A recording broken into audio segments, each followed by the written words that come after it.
We move on then to page 30 and talk a little bit about the jhanas, or dhyanas in Sanskrit. And this one comes from a book by Lee Brassington. And here he talks about following descriptions that are based on the Pali canon, but differ from various commentaries. And so often the Theravada tradition uses primarily Buddhaghosa's commentary, the Visuddhimagga, and that becomes the basis of it. So this one goes back to, we're looking more at the root sources in the Pali Canon itself. So other forms of meditation described above that we've been looking at focus on mindfulness. Some of them mention the jhana meditation. For example, the one by Thich Nhat Hanh has a section looking at the 4 jhanas. And it literally, the word actually means meditation itself.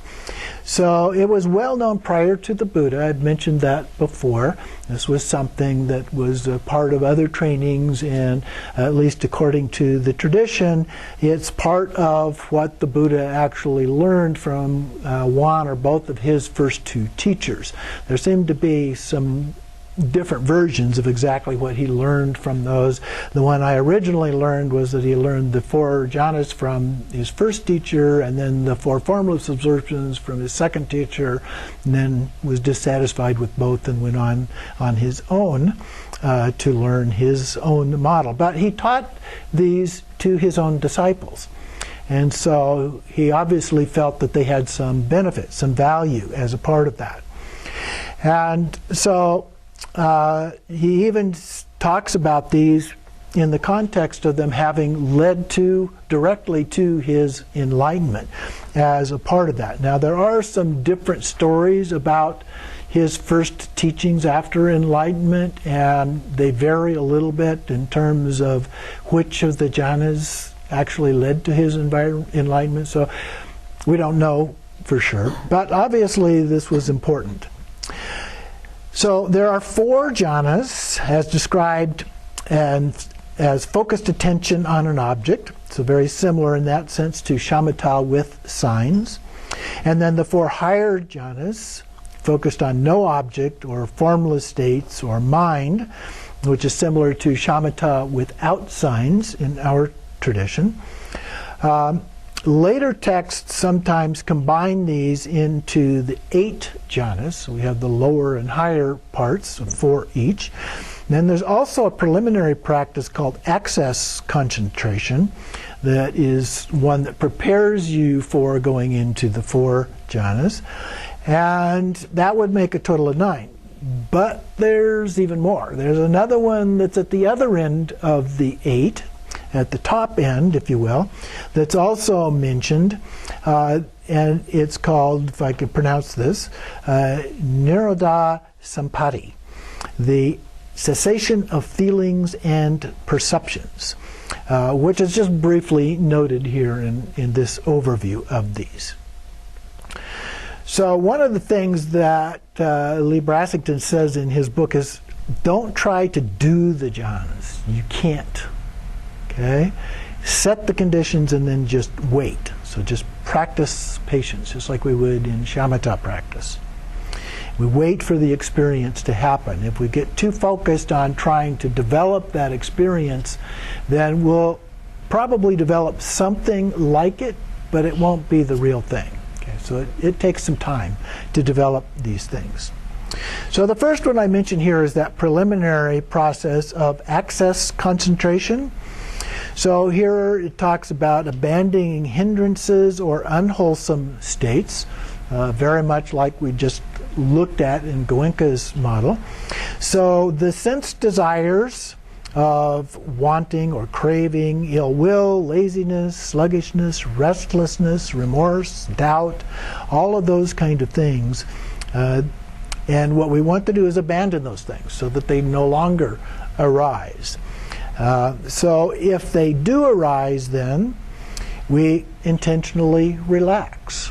I find it very helpful in terms of those kind of forms of relaxing to start at the head almost like the body scan model we looked at, but just relax. Not trying to observe anything, but just relax. Just let it go. Take a deep breath, let it go.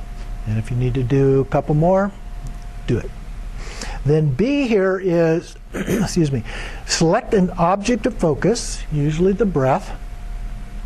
Focus on that. Then C is relaxed diligence, alertness. So in one sense we're relaxed, but at the same time we're alert. So the mind is alert, the body is relaxed. And then if we get distracted, we go back through this. Then in E, we stay fully focused on the meditation object. And then in F, breath becomes very subtle. So as we do this, we tend to breathe less and less, more subtle, so it's less deep, let's say, okay? More shallow. Then in G, shift the attention to a pleasant sensation. So after we've gotten to the point of being able to experience that focus, the alertness aspect of that, then we just shift our attention to a pleasant sensation of some kind. He says preferably something that's physical. So he also says you can do something like just a small smile. You smile and you feel the sensation of that. As in many of the images of the Buddha, or a sense of loving kindness at the heart center would be another example of that. And then if your mind wanders, just return the focus to the breath. So that means you're not completely focused. So you want to intensify the alertness, intensify the focus a little bit. And then we go back, we get to the physical pleasant sensations, and we want to observe that and until it begins to actually grow in its intensity. It becomes a little bit stronger. Gladness arises, a term he uses. And then the transition to the first jhana.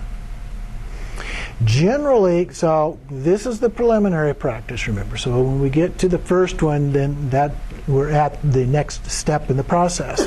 So generally he says practice access concentration for a month or more before continuing, even if there's signs of the first jhana being present. You really want to establish a solid practice in that preliminary aspect before you move on. So then we get into the actual jhana practices. The first one is the first jhana, which is associated with rapture, usually described as a sense of joy and happiness, accompanied by thinking and examining, which is going on in the background, and is secluded from the hindrances, which we dealt with previously. And so we have three parts here. Focus on the pleasant physical sensation, not an emotional sensation, but a physical sensation. And then that feeling should grow stronger. And then more quickly, as we experience this more often, we do this day after day after day, that feeling should arise more quickly in the process. And then after that has happened, then we let go of that and we just rest for a period of 10 to 15 minutes until it begins to suffuse the whole body. Okay? So we find a sensation, it grows up, and this is when we're talking about joy, happiness. So this is what grows up, and then we relax and just let it flow throughout our whole body. Okay? And then the second jhana is single-pointed focus on calming tranquility that arises without thinking or examining. So this is a natural process. The way it's often described is it's a very stepwise process. You go up in solid increments. But I see it as more of a continuous flow, if you will, going from one to the other. Another thing that often happens in these descriptions, so for example, we just talked about joy and happiness. So it would say at the next step, then we add another dimension to that. But then the first one begins to fade away. And then we add another one, and then the earlier one of what remains goes away, and so forth. And so here in the second one, we're focused on calming tranquility. So we're lowering the level from joy and happiness, which is more exuberant. It gradually begins to calm down here, more of a sense of tranquility, without thinking or examining, but just the feeling of it. And then the sensation will calm into happy tranquility. So some of them use happiness. Up here included happiness along with joy in the first jhana, but here we're talking happy tranquility. So there's still a sense of happiness that carried over from the first one, but there's also the tranquility aspect, the calming aspect of bringing that down.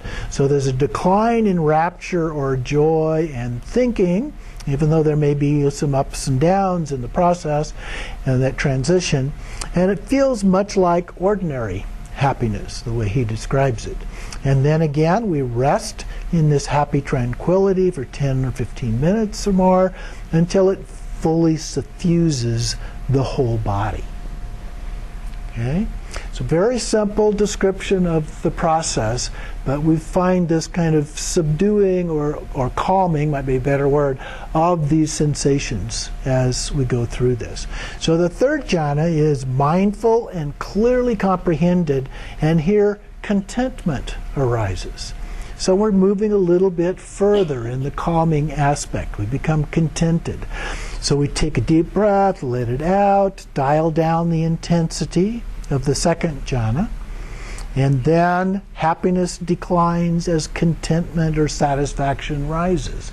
So again, we're going down, contentment begins to become the main aspect experience here. And then again, we rest in the contentment for 10-15 minutes, and then the whole body becomes suffused with this sense of contentment. In the fourth jhana, it's an undistracted, quiet stillness of deep concentration. And the mind has been purified by equanimity. So we let go of the contentment in this one and rest in quiet stillness. Okay? Contentment can be a bit of an idea about something, about the experience. So we rest in this quiet stillness with concentrated even-mindedness, the equanimity of that. So as you can probably see from here, it looks a great deal like what we describe in doing shamatha practice without signs. So one of the metaphors that's often used for the effect in shamatha is first it's kind of like a waterfall. Your mind is going nuts, okay? And all this activity going on. And then it's like a stream rushing down the mountainside. There's still a bit of stuff going on with the rocks in the stream and things like that. And then it gets to a river. It's more calm, but occasionally there's maybe some rapids or something in the river. And eventually it gets to a nice calm river and then goes into this lake, or sometimes it says ocean, but I think a nice lake would be more calm than the ocean. And so you reach this letter of calm equanimity. Follows almost exactly what's been described in here. So this state of equanimity is neither pleasant nor unpleasant, so it's a very neutral kind of feeling. And then we maintain this quiet stillness and equanimity, and may also experience a sense of isolation and withdrawal as a part of this. Okay? So we're going a little bit deeper into ourselves as a part of that, and do this for 10-15 minutes or more until the whole body again is suffused by, he calls it a pure bright mind. Okay? Not a light, but a pure bright mind. So out of this stillness comes this sensation of that, and he even says that it could be experienced as a bright whiteness, like sitting under a white sheet in bright sunlight with your eyes open. You can kind of imagine what that might be like. And then continuing the practice. Each practice session begins with access concentration, continues with one step at a time until you reach the level of your advancement. So let's say you were at the third jhana stage. And so you would start off with the access concentration, go back through the first and the second till you get to the third. And then you stay in the third until you transition into the fourth, and so forth. But you do that each time. You go through all of the stages each time. But you probably go through them more quickly. So it's not like it takes a lot longer to do because of that, but it's a little bit quicker. So you wouldn't necessarily need to do 10 or 15 minutes. You could get to the experience of the feeling suffusing the body much more quickly. So then we go on till you advance, and then you can change from one session or day to the next. He also gives a suggestion here on page 32 at the top of going up and down. So once you've gone through all of these, one of the processes we could go through is a process of kind of going up and down a little bit, up further and down a little bit, up further a little bit till you reach the top, and then you go back down again. So stages, in the first one doesn't have the downs in it, so it just goes straight. 1, 2, 3, 4, 3, 2, 1. So you go up to the fourth level and then you go back down. Okay? Or here's the one that has the ups and downs in it. You go 1, 2, 3, 2, 3, 4, 3, 4, 4, 3, 2, 3, 2, 1. Okay? So you can put some of those ups and downs in it, adds a little bit more depth to the practice as a part of that. But he also says practice patience. Let's be patient with this. Don't get in too big of a hurry. Let each experience really deepen. So practice patience and be persistent in doing the practices. And then move from one step to another in shorter durations. So you don't have to spend as long doing it because it gets deeper. We're reinforcing those habitual tendencies and the structures in our brain. And then he talks a little bit about insight meditation. He says the Buddha found that the jhanas were insufficient, and so they're called insight meditation. So insight is a direct understood experience. Okay? So a direct experience of something. And here it's called knowing and seeing of body, elements, impermanence, mind, etc., as in some of the other practices that we have looked at. And it applies on and off the cushion. So we're doing these things continuously throughout. So there are two types of these. First one are meditations based on sensory observation. The second one are contemplations, thinking about topics, if you will. Impermanence, emptiness, no self, interdependence or dependent origination, the Four Noble Truths, and so forth, things that we've looked at in some of the other practices. So insight meditation is usually described as following the 4 jhanas. However, in other cases, they're following the 4 higher jhanas. So let's take a brief look at those. So the 4 higher jhanas are referred to as immaterial or formless states. So they're sometimes called the 4 formless states. And so in this case, we've numbered them continuing on as a jhana, as is sometimes done. So this is the 5th jhana, the sphere of limitless space, passing beyond bodily sensations with no attraction to perception of things. And this is things is key here. And then the sense of this expansion. Space is just big. There's no center, there's no boundaries, it's just there. And so we see this kind of limitless sense and the sense of expansion as a part of this. So one of the problems sometimes people have is visualization. And so with the visual aspect of this, if you can't visualize this sense of expansion, you can just sense the spaciousness itself. okay, as a feeling, and you just know that it's there. Again, he says to do this for 10 to 15 minutes or more. And then the sixth one, the sphere of limitless consciousness, we shift to awareness of our awareness. Now, we talked about that before when we talk about being mindful of an object, keeping our mind focused on something, our breath, for example, and then paying attention to whether we're doing that, the two hand puppets. Okay? And so this is like the second hand puppet, awareness of awareness. So aware of our consciousness. And that in this context, it's big as limitless space. Our awareness is just as big as all of space is. At first it was just all of space. Now it's our awareness is also that big. And just experience that for 10 or 15 minutes. Then we go on to the seventh jhana, the sphere of no-thingness. Nothingness is usually the way it's written, but the focus is on no things. So it looks a whole lot like the other two. Okay?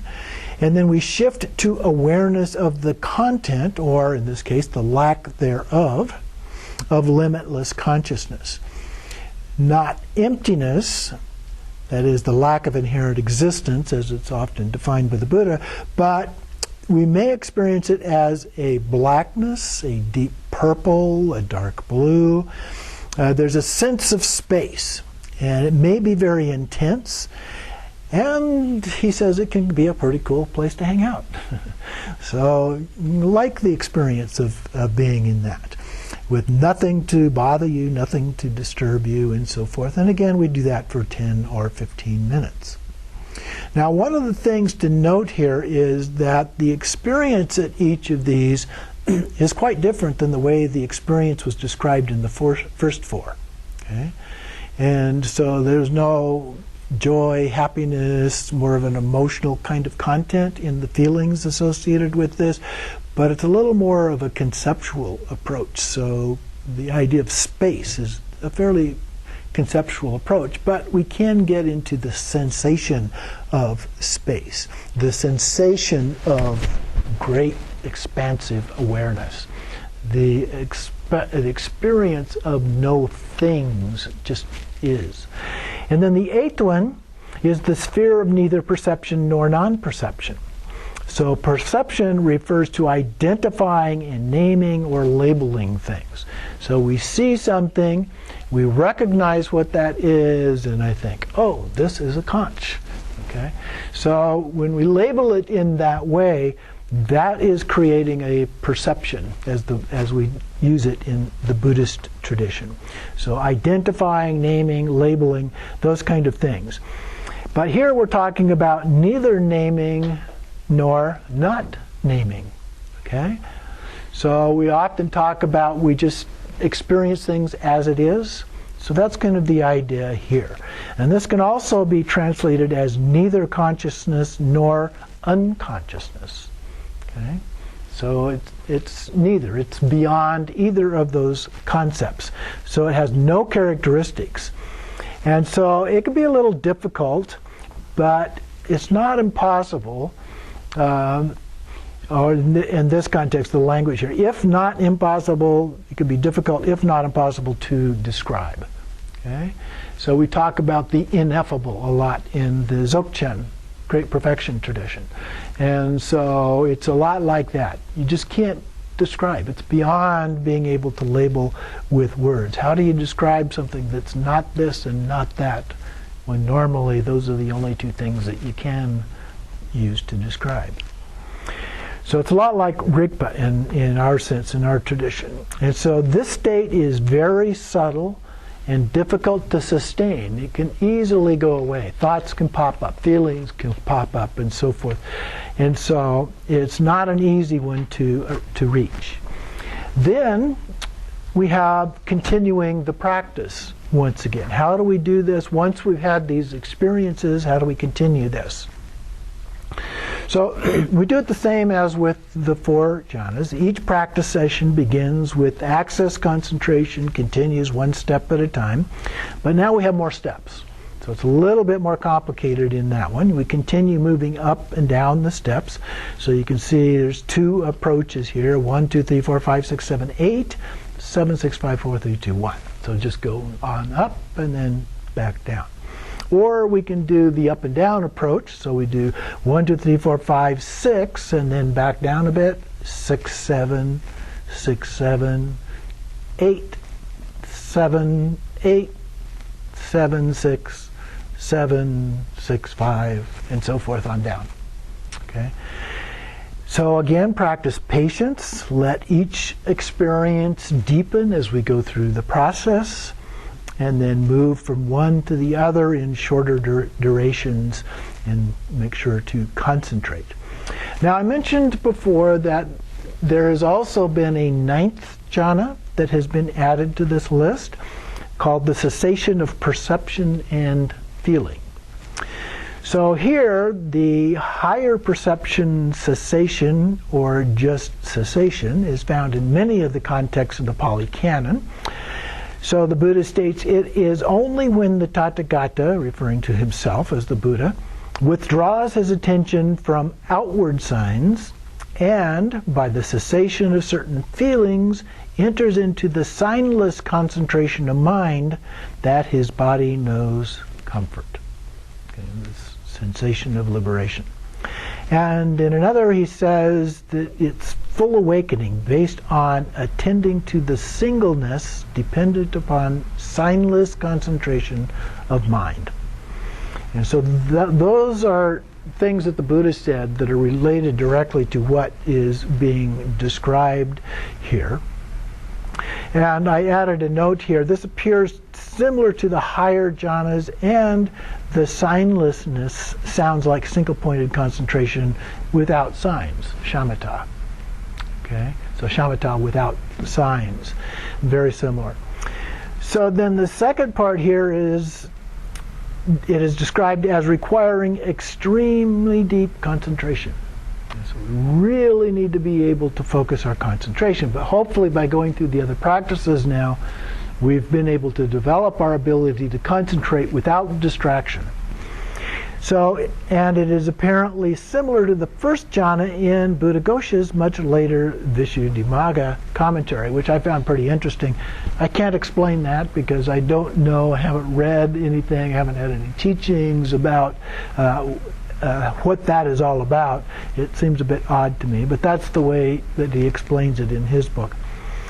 So all of these jhana states are sometimes referred to as concentration, which is samadhi, and those states that enhance our insight practice into the true nature of mind and phenomena. So that's what this is all about, is understanding our true nature, the true nature of mind more specifically, and then the true nature of all phenomena as well. And there are, in addition to these practices, there are various teachings that the Buddha did on these, which describes that in a somewhat more conceptual way, in order to understand the nature of things. And the true nature of things is the lack of any inherent existence or emptiness, for example. So we'll take another short break here before we bring these together in conclusion.